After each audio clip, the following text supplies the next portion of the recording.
We knew our current economic system and the climate were deeply connected over 50 years ago. And when I think about the current climate crisis, I can't help but think that it was so predictable and so preventable.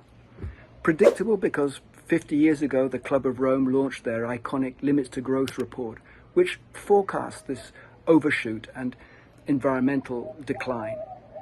And preventable because we could have been using alternative economic frameworks to guide the purpose of the economy. The main purpose of a capitalist economy is to grow and make a profit.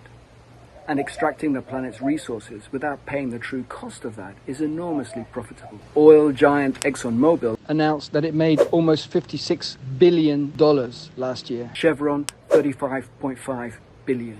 And this is more than the total GDP of over 100 countries. Investments finance what is profitable and not actually what is good for us in the long run. Banks and asset managers make deals with firms that ignore international climate agreements and are destroying our tropical forests in Latin America, Africa, and Asia. And governments are supporting this. Fossil fuel subsidies are as much as $5.9 trillion. That's more than double what we need to move us away from this dependency on fossil fuels. So it's no surprise that climate change and environmental destruction are the result.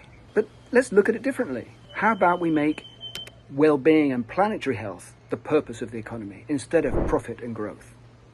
And how about we do things differently? We have the tools and we know what to measure. Some governments are already using well-being economy frameworks instead of GDP as their gauge of success, like New Zealand and Scotland and Finland and Iceland and Wales. And moving to a well-being economy requires investing differently, investing in community wealth building and using government procurement to support regenerative businesses and communities. And how about a different tax system?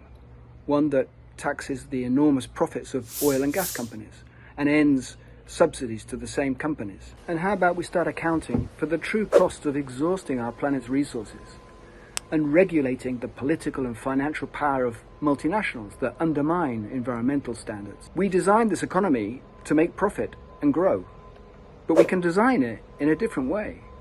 We really do have a choice.